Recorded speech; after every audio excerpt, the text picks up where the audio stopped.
Kerala Blasters രാജകീയമായി Kolkata east ബംഗാളിനെ 2-1 കീഴടക്കി home മൈതാനത്ത് രാജകീയമായി തിരിച്ചു വരുന്നു.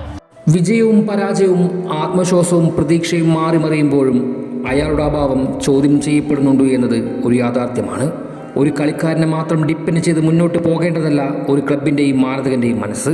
പക്ഷേ കേരള ബ്ലാസ്റ്റേഴ്സിനെ സംബന്ധിച്ച് ആ 10-ാം നമ്പറുകാരൻ ആ ചിന്താസേമകളെയെല്ലാം മുറിച്ചു കടക്കുന്ന ഒന്നാണ്. കഴിഞ്ഞ സീസണിലെ അയാളുടെ അസാന്നിധ്യം തന്നെയാണ് പരാജയങ്ങൾക്കും കിരീട നേട്ടത്തിനും വിനയായി മാറിയതെന്ന് വിശ്വസിക്കുന്നവരാണ് ഭൂരിഭാഗം ആരാധകരും. അതിനായി അയാൾ തുറന്നു വച്ച ചരിത്രം തന്നെ ഉയർത്തിപ്പിടിക്കുന്നുണ്ട്. ഈ സീസണിൽ പോലും മികച്ചവരുടെ വരവും പ്രകടനവും ഉയർന്നു നിൽക്കുമ്പോഴും അയാളുടെ കാലുകളിലെ മാന്ത്രികതയിൽ തന്നെയാണ് ആരാധകർക്ക് ഏറെ വിശ്വാസം. അതുകൊണ്ട് തന്നെയാകണം പരിക്കിൽ നിന്നും അയാൾ തിരിച്ചു വരുന്ന നാളുകളെയും എണ്ണത്തിട്ടപ്പെടുത്തി ആരാധകർ കാത്തിരിക്കുന്നത്. ചരിത്രത്തിൽ കിരീടങ്ങൾ നേടാത്ത ടീമെന്ന ബഹുമതി നമുക്ക് മാത്രം ചാർത്തപ്പെടാൻ കാരണക്കാരനായ നോർത്ത് ഈസ്റ്റ് യുണൈറ്റഡുമായിട്ടാണ് അടുത്ത മത്സരം.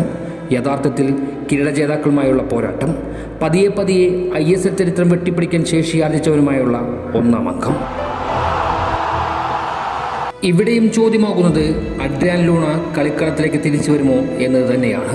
പക്ഷേ പരിശീലകനും ടീമും പറഞ്ഞു വെക്കുന്നത് അസാന്നിധ്യത്തിൻ്റെ വാക്കുകൾ മാത്രമാണ്. അയാൾ പരിക്കിൽ നിന്നും പൂർണ്ണമായി തിരിച്ചു വരുമെന്ന് ഓരോ ആരാധകനും പ്രതീക്ഷിക്കുന്നുണ്ട്, കാത്തിരിക്കുന്നുണ്ട്.